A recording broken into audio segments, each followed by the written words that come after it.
man, is like this, man. He's like a butterfly flapping his wings deep down into the forest, man. He's gonna cause a tree fall like 5,000 miles away, man. There ain't nobody seeing nobody. Man, it seems like you don't even know, man. It's like you're born into this world, man. And you got like that, man. That's the point, man. Or like the dang old candle, man. It don't matter, man. It's like these old things.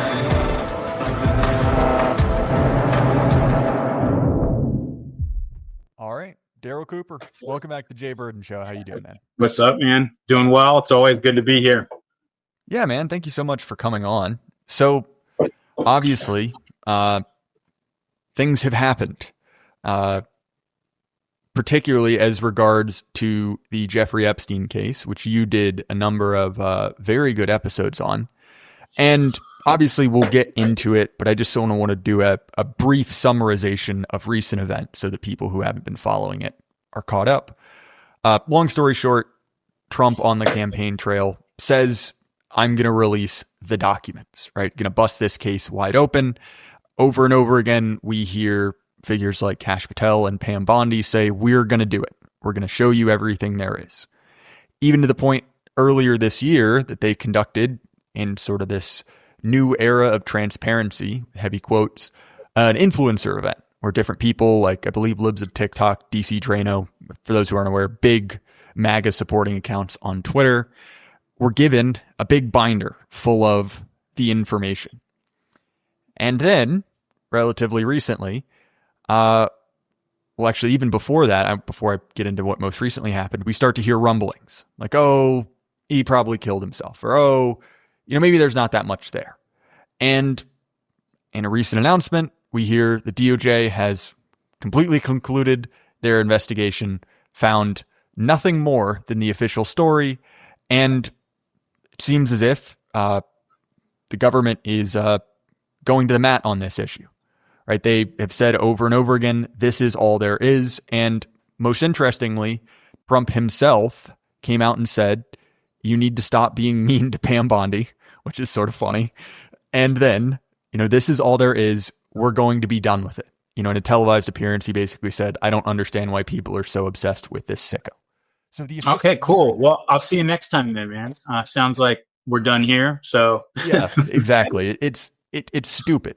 And the reason it matters, obviously, both is because this case is a travesty. It should gain national attention, but also because it has done something I didn't think was possible, which is it has created a significant rift between Trump and his base.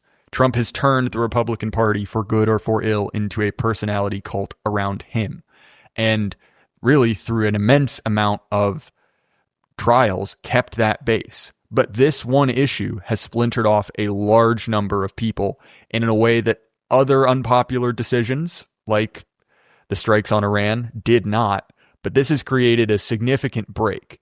So obviously I figured I'd have Daryl Cooper on to discuss the Epstein case because, as the libs say, there's a lot to unpack here. Yeah, I think, it's an interesting question of why this is the thing that, I had somebody who, very famous person who knows Trump personally, not Tucker, somebody else, but text me the other day and says, he said, I think this Epstein thing is going to sink this administration. This is somebody who supported Trump and voted for him, had him on a show and everything. And I've heard that from a lot of people who are kind of plugged in, including people who are, have lines into the White House, who they kind of think that Trump is like really out of touch on this issue. Like he's kind of, maybe gotten a little high on his own supply in terms of his ability to just steer his base in the direction that he wants them. He still has a wide latitude and total latitude with a lot of people. You're still going to have your cat turd types out there who are just robots, basically. But even you see a lot of people out there who have backed him up through, even like you said, the Iran strikes. If you were on Twitter or on X, it might have looked like that split the base. It didn't quite really. But online it did. The people online are very animated about that issue. But even the people who were 100% locked in with him on that and everything else, you're starting to see cracks even among some of those people. And it's interesting to kind of, to kind of question why. I mean, I think there's probably a couple kind of side reasons. One is, as we'll get into here in a minute, the pretty mountainous pile of circumstantial evidence that he was associated with Israeli and almost certainly U.S. intelligence agencies.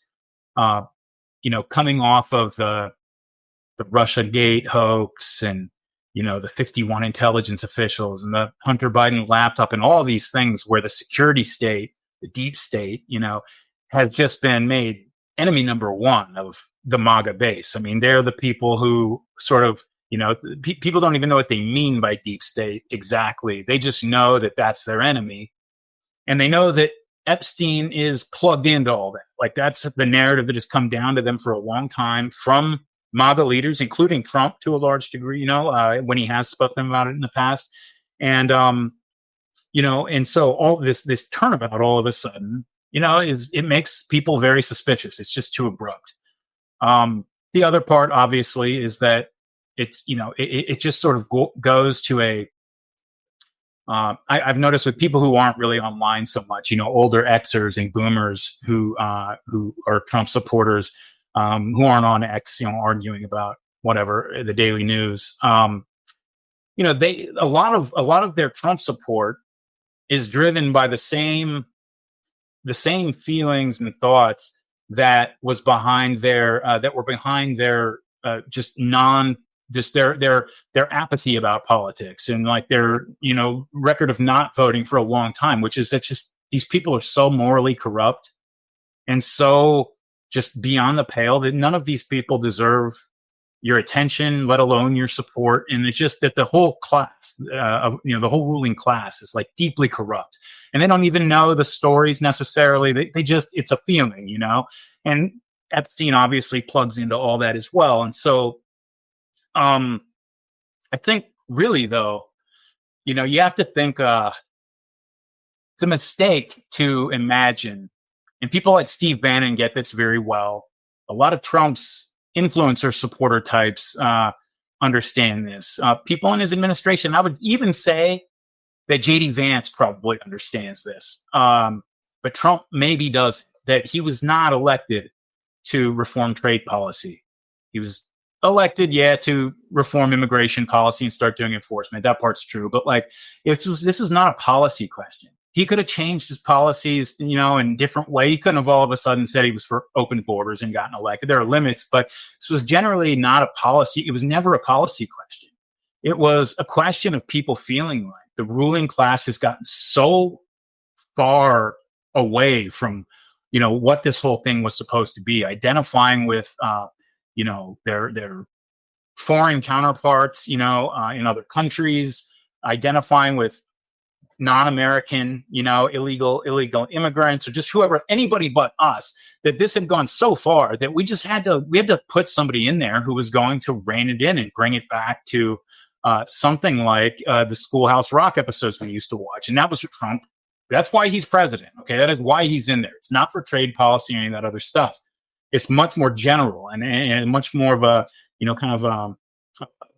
like a vibe thing. And like you said, it is a cult of personality, because unlike the left, which spent the last 100 years learning how to organize at a street level and, build up just mountainous schemes of, they go from the street all the way up to Washington to fund and direct and run their movements. The right never really learned to do that, because the right's, they never learned to organize, because they were the defenders of the status quo. So the institutions were their organizations, kind of, and so the right didn't really have those skills. And so when all of a sudden the people wake up and realize that the elites have all turned on them, that all of the major elite institutions are in the hands of their enemies, what are we going to do about this? There's, going back all the way to Caesar, there's really only one answer to that. You have to have a guy that gets the people's trust and says, just put the power in my hands and I will go take care of this. And, it almost has to be a cult of personality. And so, we're going to see in this Epstein thing, because we are going to see how far that cult of personality can be stretched. I think this is the issue that I mean, it could break this administration. It really could. Yeah. So there are a couple things there. It reminds me very much of the introduction to Robert Penn Warren's All the King's Men, where we're following this politician, Willie Stark. A lot more than this happens, but he's going around to his hometown, middle of nowhere, North Louisiana, and he delivers this electrifying speech.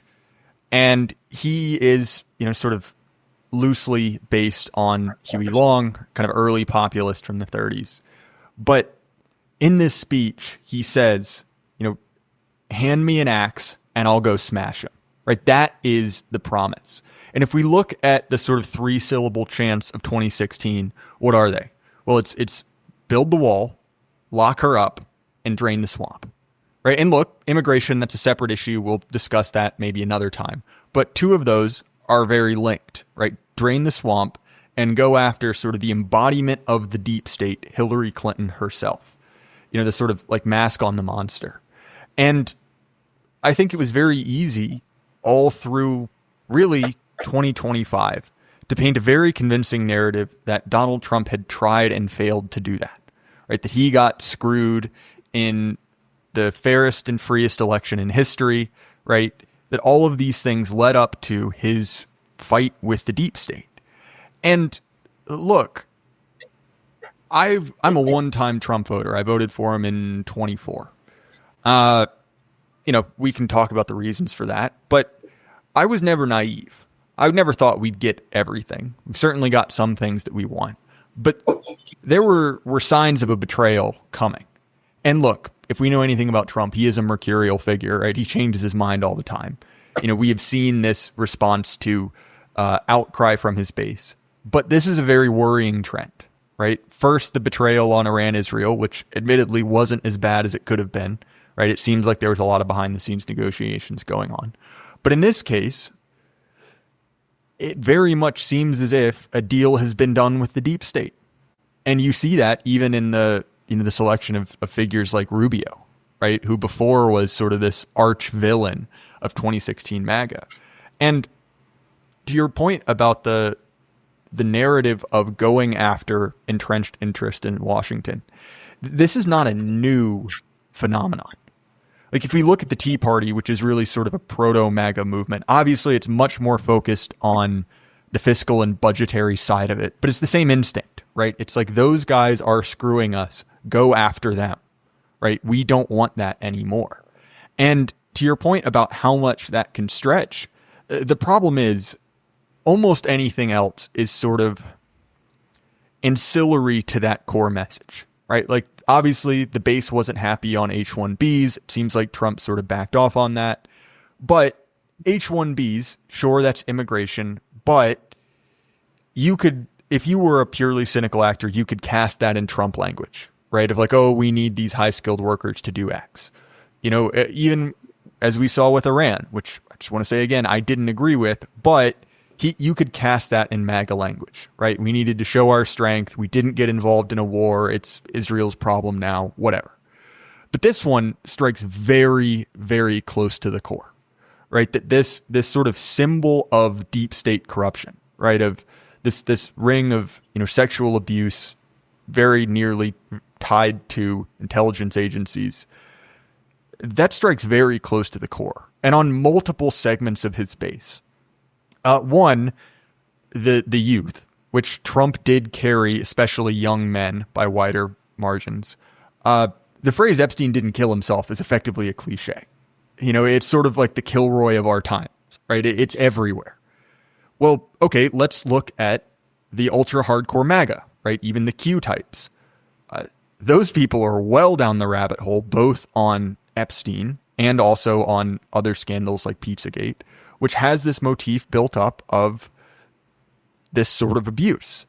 It has come to be linked with the deep state, but also a third important category, which is sort of the Joe Rogan liberals, right? People who are not traditional Republican voters, but are sort of, at least ostensibly, on the edges, right? Are more open-minded to, things like quote unquote conspiracy theories. I realize that's a weighted term, but look, these are three groups Trump can't afford to leave. No one of them, actually maybe the Q-tard boomers, but the other two aren't necessarily like the biggest part of politics, right? They aren't the biggest base out there. But if we look at what enabled Trump to win in 2024, it was groups like these. And so this strikes very close to the root of his support. And look, you're right. There will always be the semi-sentient cat turd types, right? Technically alive, but nothing going on upstairs. That will always be there. But the problem is you need a lot more than just your hardcore base to win an election, right? You can't simply depend on, the 33% of people that are going to vote for whoever they put in a red or a blue suit. And obviously we don't know, right? This is still an evolving story, but this is a very serious problem for the Trump administration. I want to pivot slightly because, I mentioned that phrase, Epstein didn't kill himself, has sort of gone viral. I mean, it has been since he died, right? But there's widespread disbelief of the official narrative. And the problem with any of these sort of, I don't want to say revisionist history, but any of these sort of alternative takes is that much like we saw with 9/11 or JFK, there's an instant proliferation. There are dozens of explanations, right? The Twin Towers were holograms. Bush did 9/11. There were 3 shooters, whatever, pick your poison. And so I thought it would be valuable to go through what actually happened with Epstein, because I think that those sort of maximal conspiracy theories do disservice to what's actually going on here.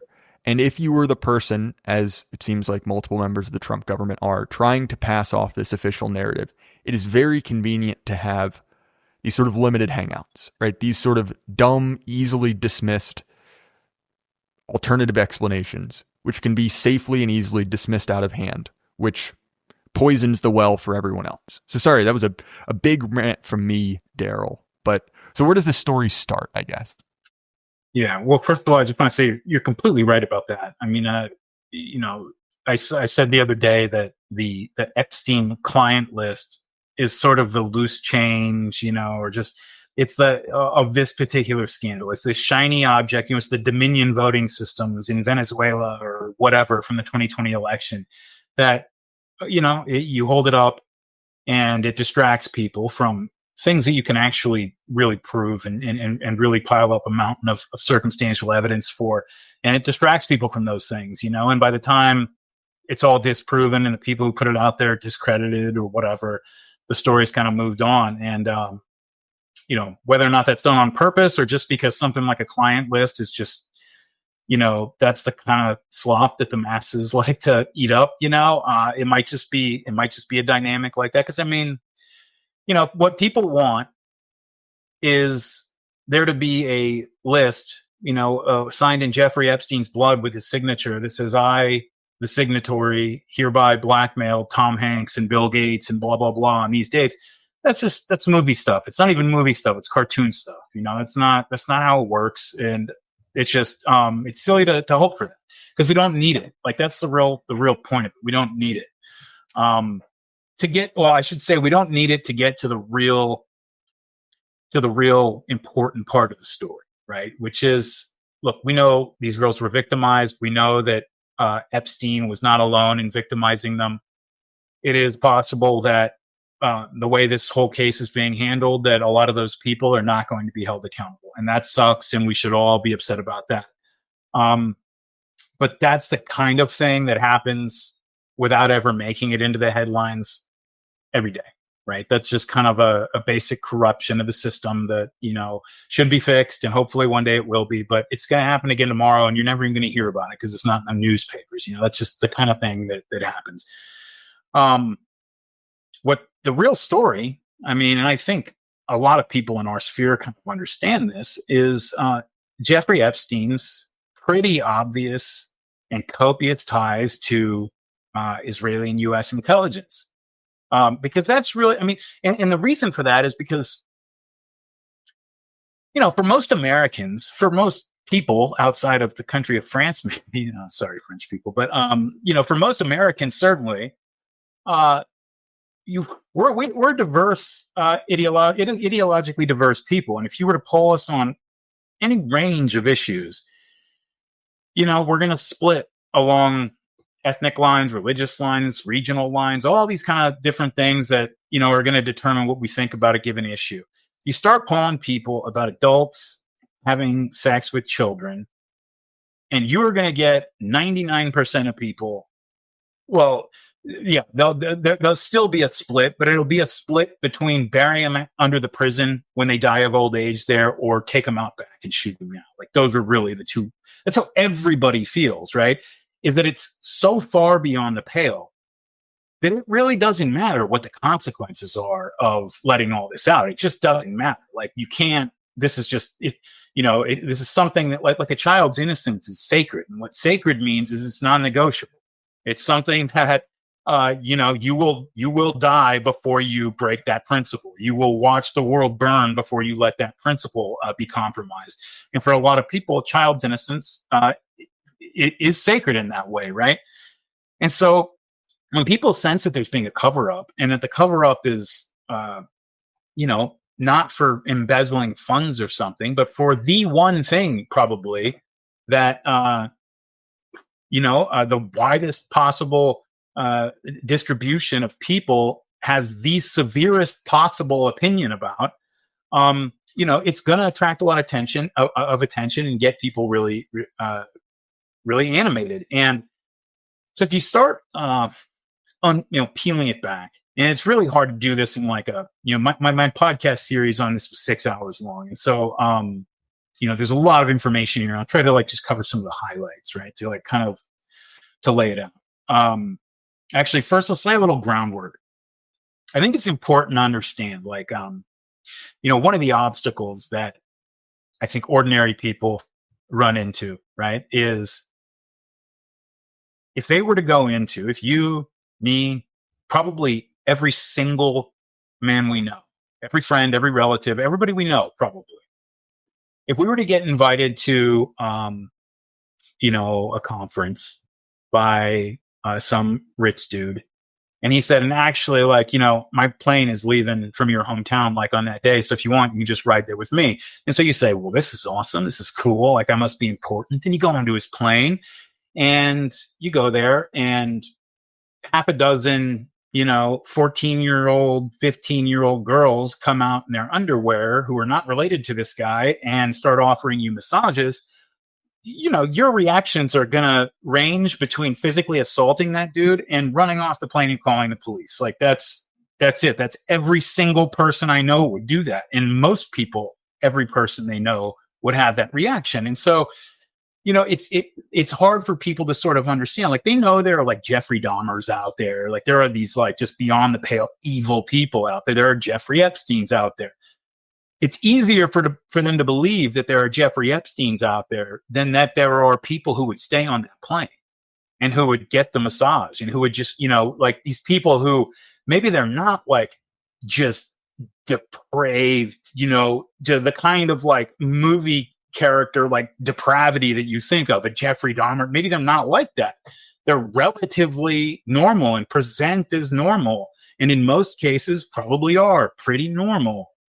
And yet they stay on that plane and they get that massage and they, do the rest of the things that people would do with Jeffrey Epstein. It's hard for people to understand. And so I think it's important to kind of lay out take for example, when we went into Afghanistan, okay? And I promise we'll get to Epstein. I just think it's important to lay this kind of groundwork to help people get over that initial big obstacle. When we're in Afghanistan, everybody, people might remember the story of the Army officer. He was an Army captain who he actually got kicked out of the Army. I think he got reinstated eventually because it kind of became a scandal that blew up. But he was disciplined and initially kicked out of the service because he came upon one of the Afghanistan Army commanders raping a child, and he beat the shit out of him. And he got disciplined and reprimanded for that. And our troops who were over there were then given a training stand down to tell them that, hey, this is a practice over here. we're here to fight a counterinsurgency to make this place unsafe for terrorists. We're not here to like try to reform their whole culture and blah, blah, blah, blah, blah. And if you see this, you are ordered to look the other way, just walk away. And we know it's hard. We know it sucks, but this is what you have to do. It's important for the overall war effort. This thing that we're trying to accomplish here, the broader goal, is so important that when you find an adult raping a child, you have to walk away. That's how important this thing is, right? And that's how, like, a lot of people, I'm talking here, like people in the Department of Justice, other people in the deep state who might not be, it's not like they're cool with child molestation, but they can convince themselves, like, because if you're gonna, like, the three possible explanations for it, right, are that it's being covered up to protect very few people who are very powerful. That's unlikely. I don't care how powerful you are. If it's just a few people, they would be going down. Or it's protecting so many people and it's so widespread and just so the rot is so just laid out through the entire system that we're just basically ruled by a bunch of billionaire pedophiles, and that's just how the world works. Then you really, like, you like, maybe that's a fun that's a fun novel to read or something, and maybe it's true, who knows, but like, you really gotta have more than what we have if you're gonna push it in that direction. It's a lot easier to believe that, well, look, over in Afghanistan, you had like the entire chain of command, all the way up to the Pentagon, all the way down to the local commanders, telling us that you have to ignore child rape because the big picture is more important, and they think that what they're doing is right. They're not hiding, covering up this nefarious thing they're doing. They convince themselves that this is the hard and necessary decision that has to be made. And that's a lot easier to believe, that a lot of those type of people are out there. And I mean, like, think about this. The Taliban had banned the practice of bachabazi, as they call it, in Afghanistan, which is, they put the little boys in dresses and have them dance for them, and they, have sex with them. It's just whatever, disgusting, but I don't even like talking about it. But the Taliban, give, I guess, the devil their due, banned that practice and actually had death squads roaming the country, killing people that they would catch doing it, right? And when we rolled in, the practice immediately came back, and didn't just come back. It was so widespread that, according to the New York Times, you would have like people who were being hired for the Afghan police in various towns and cities who would be demanding bachas, these little boys, at their police checkpoints, like a stable of these boys, as like a perk of the job. They looked around, and like they looked through literally almost 400 of these like police checkpoints and police stations, and they couldn't find one that didn't have a stable of these little boys, right? And so when you see something like that, you're like, okay, wait, the Taliban, the people who are so evil and so bad that like almost anything is justified, like to carry on our war against them, they had banned a practice that, again, most Americans would consider the worst thing, basically. I mean, I think if you polled most people, that would get the most yes answers. And then when we rolled back in, that was reinstated like across the country, like widespread. And the excuse would be, well, if we start trying to meddle that deeply in their culture, whether we like it or not, it's just going to undermine the war effort. But then you read about various incidents, all recorded in mainstream news sources, and actually almost bragged about as if we're doing something heroic, where there would be like remote Afghan villages where we would go out there, and when we, made it a democracy, we required that there be like a certain number of women in the village council and the village, which is completely outside their cultural understanding. And so a lot of these places would like rise up against it, or they would refuse to do it. And we would send our soldiers out there to put down those uprisings and to force them to do it. And so it's, the broader war effort was not so important that we would, cast aside our feminist biases. But the having sex with children thing is just kind of, not quite as important. And so you have to say, well, okay, well, what kind of person thinks that? Like, I don't know anybody who would think that is somehow more acceptable than, trying to make these people, have women, a certain number of women on their village council. I don't know anybody who thinks that way. So who thinks that way? Then you start to look, and this is where, again, like things like Pizzagate and stuff come in, where, you have the Pizzagate thing, which is, it got just like all of these things do, so much just bullshit gets attached to it that, people think about it and it sounds like you're an insane person for talking about it, because the broad story, the maximalist story is insane. But what that whole thing did is it brought out into the open a lot of things that, it revealed like the real kind of the moral bankruptcy, and I would say moral depravity, that is sort of common in many elite circles, and certainly in Washington, D.C. You remember a while back when that dude in the wheelchair, Madison Cawthorn, was in Congress, right? Comes in, they're kind of framing him as like this hotshot. He's good looking, he's handicapped, he's well spoken, and he's going to be this new Republican hotshot. And he comes out and, like, within months or a year or so of being in office, and says that he's going to parties in Washington, and he's got like well-known people offering him cocaine, men and women propositioning him for sex, and all these things. And he just gets run out of town on a rail, like, within a month or two. And so it's like, people have these sort of eyes wide shut fantasies of like what's going on behind the scenes in elite circles. And some of that is probably a little bit overboard. But on the other hand, you just look at like the kind of thing that we do know. One of the things that came up with Pizzagate was, big part of that whole thing was John Podesta's brother, Tony, his art collection. Tony Podesta ran the most powerful Democrat lobbying firm in Washington, D.C. for many, many years. His brother, John Podesta, was the chief of staff for Bill Clinton during his presidency, the campaign manager for Hillary Clinton in 2016. These are guys who are, they're part of that class of people that never runs for office and never runs like a government agency or anything, but they are always like standing right next to power. You know what I mean? They're right there in the highest position, sort of guiding and directing the people who are actual decision makers. And they survive in these places for decades doing that. And you find out that, they're going to quote unquote art installations where they're having dinner, where they eat their food off of mock corpses laying in a tub of blood. And they're doing it in rooms, with big white walls with like weird, cryptic, gory sayings written in pig's blood all over the walls. And in one corner of one room where they're eating, there's a little effigy of an infant with a bucket of pig's blood, like splashed all over it. And the drinks that they have, they're supposed to pretend that they're breast milk and semen and blood and things like that. You're like, okay. And then you hear Tony Podesta about his art collection, and the thing that always got me about this, I actually went and bought the issue of Architectural Digest from back in like 07 or 08 or something that profiled his apartment, because I wanted to make sure that I kept a hard copy of that thing just in case.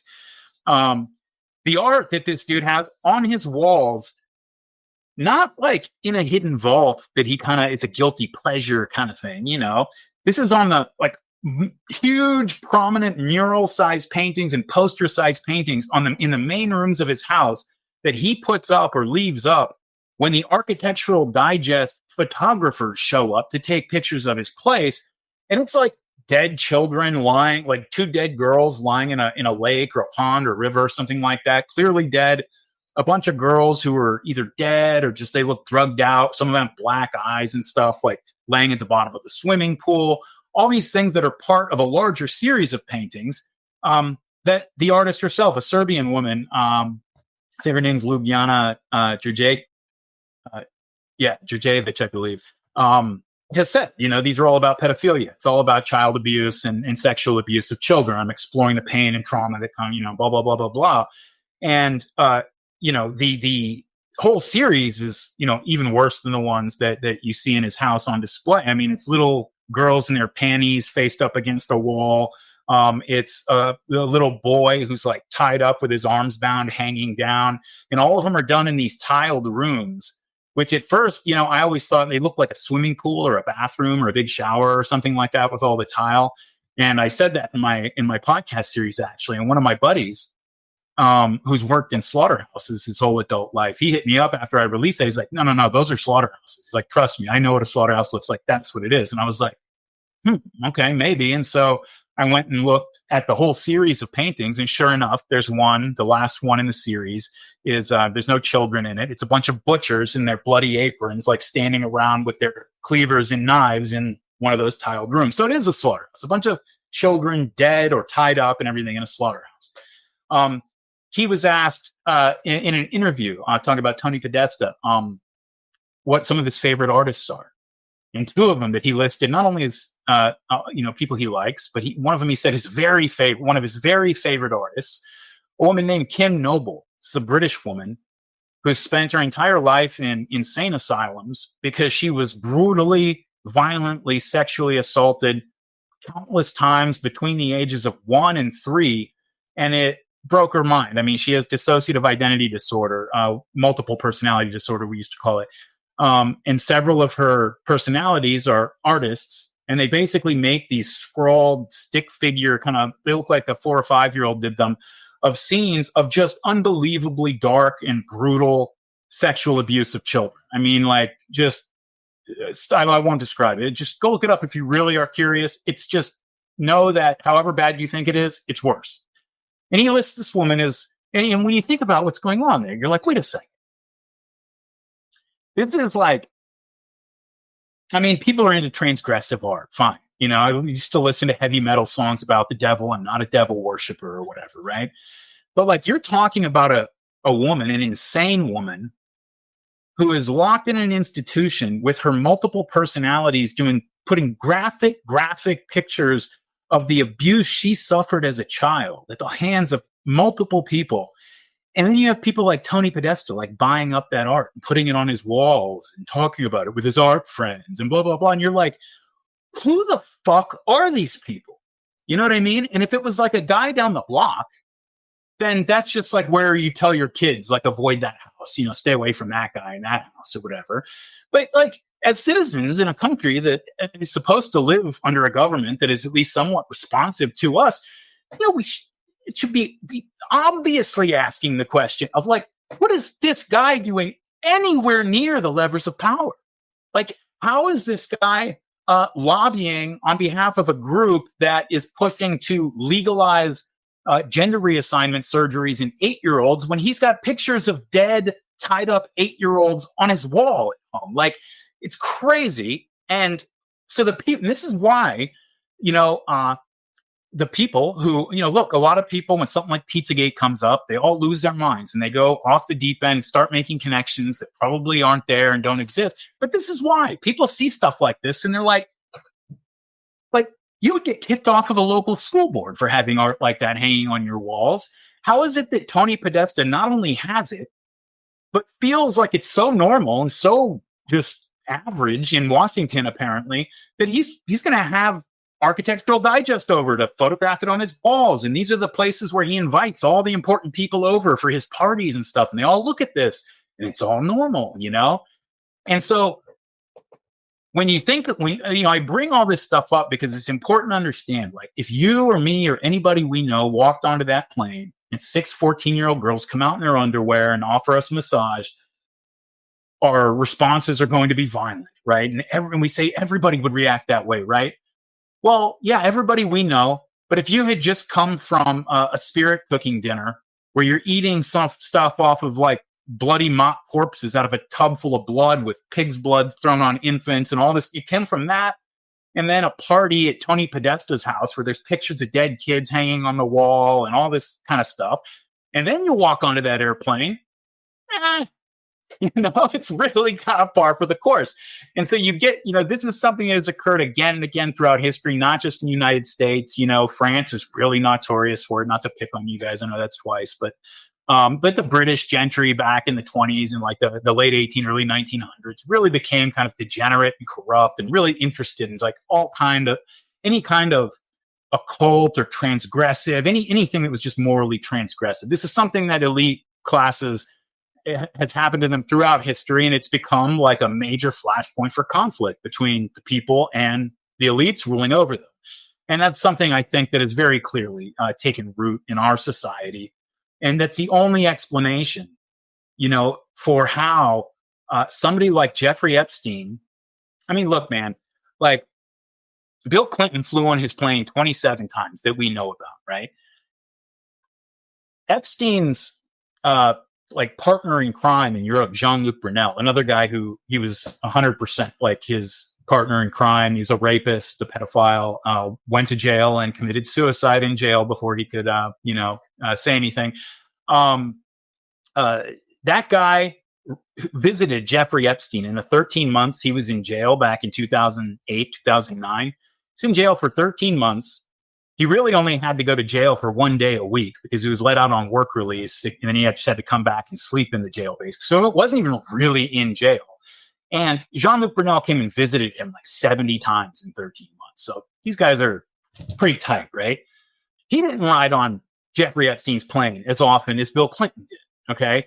And so you think, okay, if Jay Burden or Daryl Cooper wanted to reach out to Bill Clinton and like hang out and have a chat, somebody in Bill Clinton's orbit is going to be like, yeah, boss, this guy was on Tucker last year and talking about Churchill, and you cannot meet with this guy. It would not be, you can't do it. For sure, right? But apparently a guy who's on record, with a conviction for underage. And it's not just that he's on record with the conviction, because people cannot like, a lot of them are like, oh, I just thought it was for prostitution, or I didn't know like the whole story. Dude, anytime you hear anybody saying that, immediately like put that person in the bucket of people who need to be held in suspicion, because everybody knew. All the high society people knew. All the DC and West Palm Beach and New York society people knew what was going on. I mean, one way to prove that is that the nickname of his airplane, Lolita Express, he didn't give it that nickname. Other people gave it that nickname because they knew what was going on there. Lolita, for those who don't know, is a novel by Nabokov about a guy who takes this 12-year-old girl across the country and rapes her for 2 years. It's based on a true story. It happened back in the 40s or 50s, but they called it the Lolita Express. And so other people are giving it that name because everybody knew what was going on.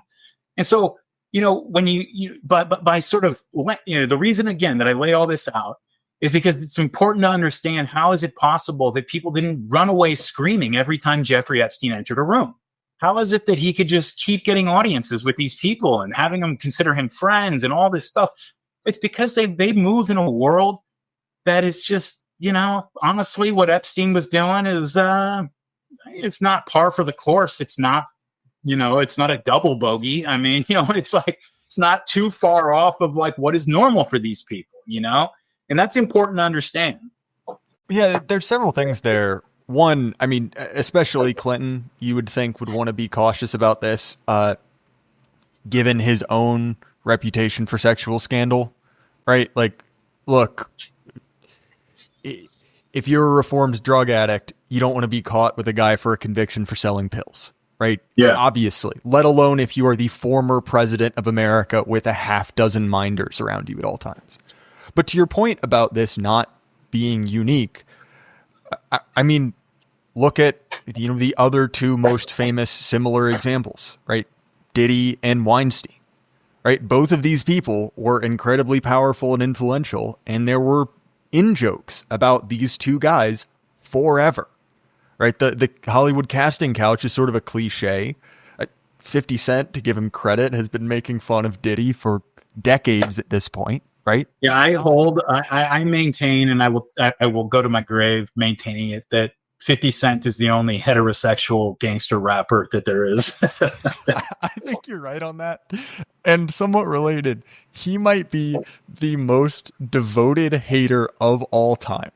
Like, I've never seen someone, to be fair, rightfully hold a grudge like that man has held a grudge. But the reason I bring it up, right, is to say that in each of these cases, we have a similar open secret. These guys are up to things that if any person in your town on your street did, would be social death sentences, right? If you knew a guy was buying 50 gallons of, Astroglide at a time, you wouldn't talk to that guy. And yet these people are largely socially unaffected by these sort of scandals. And so, to me, that's what I think makes this sort of U-turn from the Trump administration look so damning, because it seems as if it is saying, we're okay with it going as far as it did. We don't really want to know. We don't want to dig into it. He's dead, whatever, get over it, right? It's sort of this like, why are you so upset? And I think the reaction from almost everyone is, well, it's quite obvious why we're so upset. Any normal moral human would be incensed by this, right? These are the most horrible crimes that can be committed.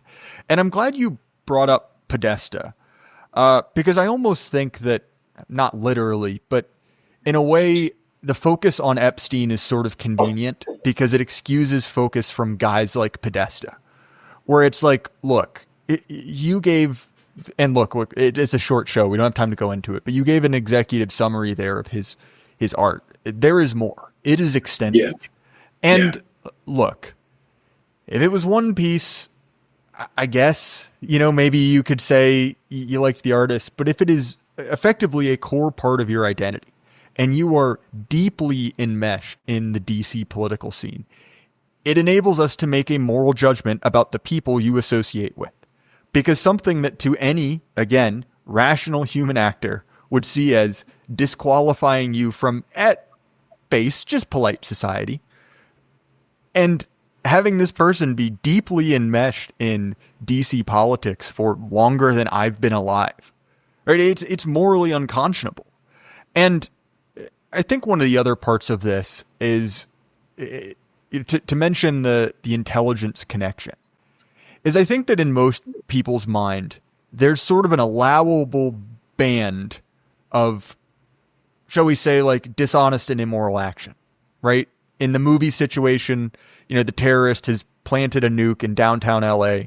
There's a ticking timer on it. And so our hero, holds a lighter under his foot and roughs him up, right? We can get that. I understand that. I think many people do as well, right? Particularly, in wartime. But when it comes to something like this, right, which again is completely and totally morally unconscionable, that's a much harder thing to convince people of. That, we needed to do this to accomplish the mission, as you said earlier about Afghanistan.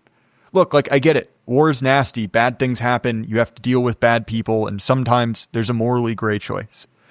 But if that morally gray choice is over here, and I'm off the camera, but point is, significantly to the other side of it, you can understand why people are rightfully upset. And again, to go back to the whole way Trump cast himself, his whole groundswelling of support was that whole line, hand me an axe, drain the swamp. I'm going to go after these people. And to see that sort of moral callousness, again, it's no shock people feel betrayed by this, because this is why he was selected as a rebuke of that culture. One of the things that people really appreciated about Trump, and like traditional Republican, I don't, what's the famous pollster dude, and the sort of establishment Republican people didn't get this in 2016.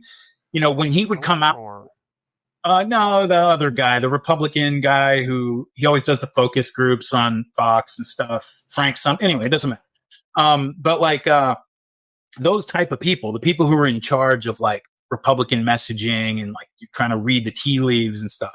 Back in 2016, they did not understand when Trump came out and started saying things when, people would talk about what Putin was doing or what other countries were doing. When he said, what do you think? We're a bunch of angels? And a lot of these traditional Republican types are like, oh, this is going to sink them. These are patriotic Republicans. They don't want to hear this anti-American, we're on the same level as Putin kind of stuff. But it turns out, no, that was very refreshing. And part of the reason for that is that across our political discourse, it doesn't matter. Pick the issue. It does not matter. Every single, the discourse on virtually every single issue has become so just juvenile and pointless to a surreal degree. So for example, take Russia-Ukraine. The Russia-Ukraine thing, whatever you think about the invasion and the war and how it's been conducted, fine.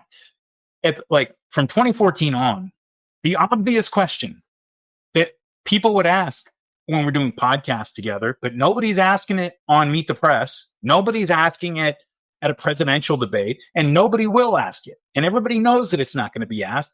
It's okay, we want to bring Ukraine into NATO. We sort of assert our right to bring them into our military alliance.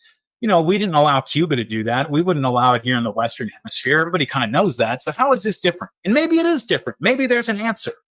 But nobody would even ask that question.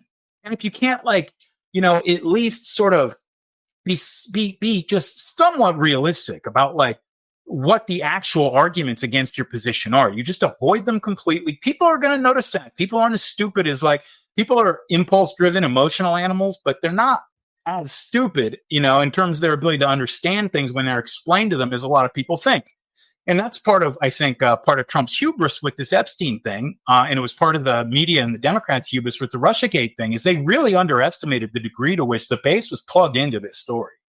You know, you would talk to like your average MAGA voter, and like they're not getting all their Russiagate information from Sean Hannity or whatever. They're getting it from like listening to Dan Bongino for 2.5 hours on his podcast every single day, going through. They know who Peter Strzok is. They know who all the FBI and DOJ. They knew that story, and so when they would come out with these answers, these excuses and narratives that were so stupid, you know, thinking that, oh, people, they don't know what's going on. Like they won't know the difference. People knew the difference. And it really like, it just drove the intensity of it sort of that much higher. And it's very similar with the Epstein thing. Well, and that's sort of what, there are two levels of indignation here. There is sort of a moral anger, right? Which is very real. I don't want to sidestep that. But there's the other level of, this was a really stupid way to handle this situation. Yeah. Given your moral constraints. So let's say, you know, you're Donald Trump, and these hypothetical elites say, you know what? We have the Death Star pointed at the world. If you say this, everyone ever is going to die, right? The most highest stakes possible. And so Trump says, you know what? I love America. I'm going to have to take one for the team. We're not going to bring this out. So, you know, pick your scenario there. What would you do? Just wouldn't say a thing about it. Just don't talk about it, right? And sure, there would be people who are really upset about it, who are still pushing on it. But you know what? Do another immigration raid, right? Yeah, drag it out. You know, it's under investigation. We're trying to get to the bottom of it. Just kind of drag it out, right? 100%. But the way that this was done, right, with, you know, the multiple kind of fake drops, the very rushed conclusion, and then this bizarre video, supposedly, of the security cam, which I almost feel like in addressing it, you give it too much weight, right? It's obviously stupid and irrelevant. It was just a very poorly done, just incredibly poorly done reaction to this case. It was insulting. It was insulting. Exactly, right? Like, regardless of, you know, your opinion of what you think should have been done, it's clear that this was the wrong answer within the kind of bounded rationality of the Trump campaign. And one of the things that I have wondered in this, and you mentioned sort of different levels of our regime's complicity in this case. If at a basic level, the problem is our intelligence community has their fingerprints on this, and it would damage their already battered reputation to be confirmed to be connected to this. Because if you notice, I said if you notice, no one should have read these, but there have been a lot of documents and press releases coming out from figures like Kash Patel saying, we've turned over a new leaf. You know, the FBI isn't bad anymore. We're your friend. The CIA isn't bad. We're your friend anymore. And, you know, if that image rehabilitation, right, that way to get the American people back on side with their government, put at risk, part of me wonders if that's what it is, right? If the thing that can motivate people to, you know, sign up for wars, to do all the things that states need them to do, is a baseline level of moral agreement. And if you say, yeah, you're right, we were covering up for, or we were using this, you know, extremely prolific, you know, sexual abuser as an asset, then that moral unity is shattered. And so that's part of what I've been, I guess, speculating. I mean, depending on how, you know, on what they were doing with them, for sure. I would say, though, you know, a lot of people, and again, this, like, when you start getting into the conspiracy theories, but all the evidence is circumstantial, just kind of because you're dealing with secretive organizations and that's what you've got. People have a tendency to take every data point and want to make it fit into like one big single narrative, and that's not always how it works. You know, like I could see a world where, like, if they would have come out and said, look, you know, we've done stuff in the past that, you know, we shouldn't have done, like everybody knows about Iran Contra or something like that.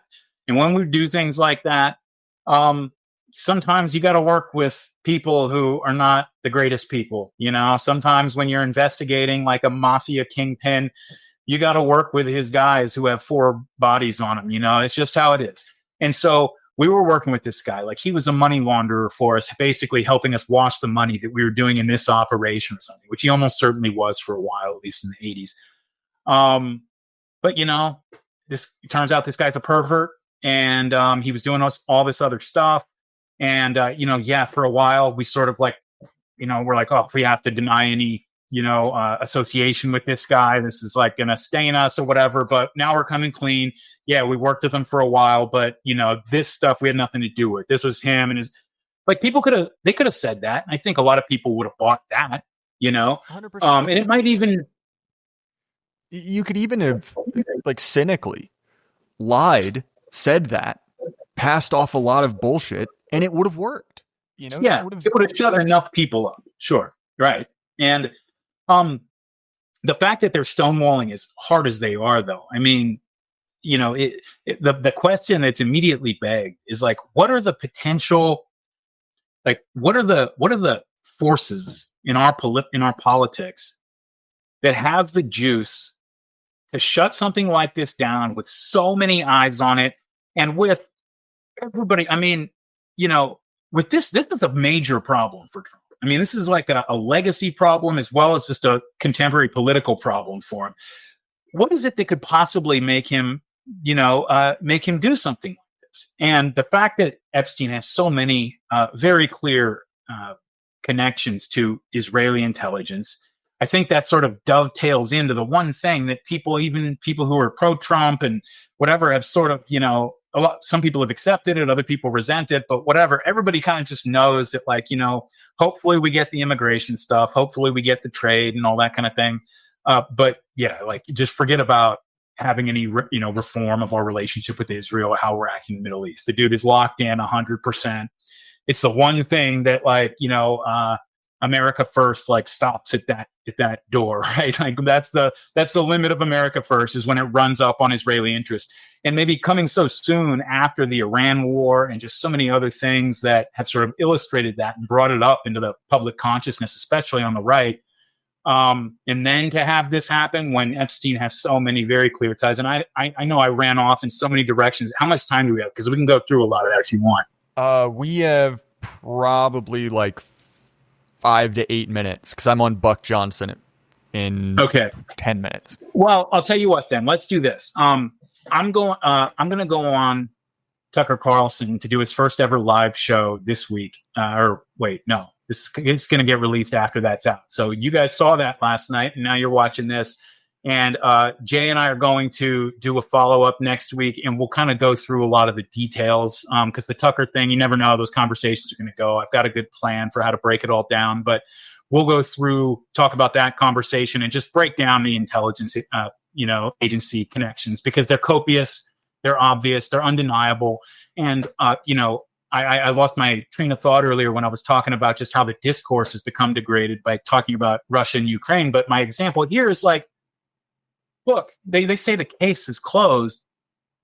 Can we not close the case at least, at the very least, bare minimum? Can we at least get Alex Acosta, who was the labor secretary under Trump in the first administration for a while until the Epstein stuff came out and he had to step down? We have mainstream news sources saying that when he was being vetted for labor secretary, he was asked why back in 2007, when he was the U.S. attorney for the Southern District of Florida that was handling the Epstein case. And he was handling it, by the way, because the chief of the West Palm Beach Police Department was finding that he was getting stonewalled and just no assistance whatsoever from the state and local authorities, that he went around the state government without their permission and gave this to the FBI, because he's like, this has to go to the feds. Like, clearly this guy's too powerful in Florida or whatever it is, and so I'm going to give it to the feds. That's, first of all, why the feds had it in the first place.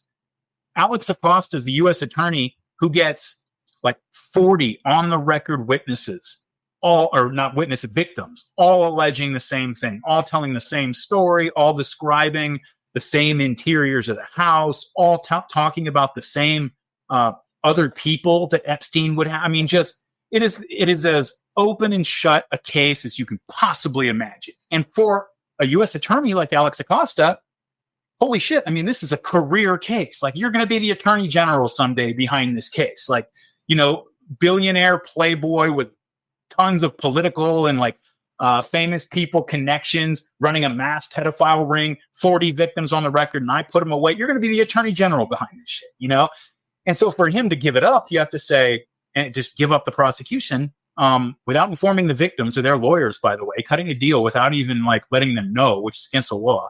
You have to say, well, what would possibly, cause him to do that? And we happen to know, because it's been reported that when he was being vetted as labor secretary in 2016, he told the people when they asked him about this question, and I quote, "I was told by my bosses that Epstein belonged to intelligence, and so to leave it alone." Now, maybe he's full of it. Maybe he was just kind of saying whatever so he didn't have to take responsibility for letting Epstein off or whatever. But don't tell me this case is closed before anybody has stuck a microphone in this dude's face and asked him what the hell he meant by that. Did you say that? What did you mean by that? And that's kind of what I mean about it's such an obvious question. And it's something that if you don't ask that, then it just immediately red flags go up all over the place. And everybody kind of knows there's something going on here. Why would they not ask this obvious question and tell us the case is closed without this being resolved? And it's just, again, it's an example of how the discourse has been corrupted in general. But because this one is so morally urgent, and because it's something that ties into so many issues that are already important to people for other reasons, this is a big one, man. It's a really big one. And look, it's tough for people who, people like I was one of those people who, I kind of always knew that Trump's foreign policy is not going to please me. But neither is whoever else gets elected. Ron Paul's not getting elected. So you're going to get either immigration control and better, economic stuff and backing Israel to the hilt in war in the Middle East, or you're going to get none of those things and backing Israel to the hilt in war in the Middle East. And so I was one of those people. Yeah, exactly. And so, I was one of those people. And yet, even people like that who are willing to overlook a lot of the other things they disagree with them on because they just accept that and they're willing to take the limited amount that's being offered. This is a thing that for a whole lot of people is too much. It's just too much. People have kids, man. People have nieces and nephews if they don't have kids. They have little sisters and you know what I mean? And it's something that just triggers people on such a deep level and triggers that defense mechanism, it doesn't, dude, unless you are a Jeffrey Epstein type, because I've known people, I grew up in the ghetto for the most part, and I knew a lot of gangbangers. I knew people that were predators that would they were criminals. And if they saw a kid getting abused, they're not going to go join in. They're going to go kill whoever's doing it. They would still, that defense mechanism would even kick in for them. You know what I mean? And so for your average people who bourgeois morality was more firmly socketed into their setup, early on, it just triggers something way too deep. And Trump cannot just sweep this under the rug. No matter how much he wants to try, it's not going to work. Yeah. And I mean, sorry, we're in the middle of a flash southern thunderstorm, and I think that there's an infamous quote from Trump, that I could walk down, Fifth Avenue and shoot someone and they'd still vote for me. He's right. Murder. Well, we're going to find out. Well, because I think this, this issue is really kind of people thought that the Iran issue was that. But that was never quite the case. Like you said at the beginning, it's not as important because it's just not domestic. And B, it's, people are more split on that. A lot of his base are just very pro-Israel, anti-Muslim, whatever it is, and they buy in. But this is going to test the limits of that statement, Well, and that's why I brought it up, because he was technically correct, but he seems to have found something more morally repugnant than that, right? Something that was, to be honest, over even that line, which is to a certain degree impressive.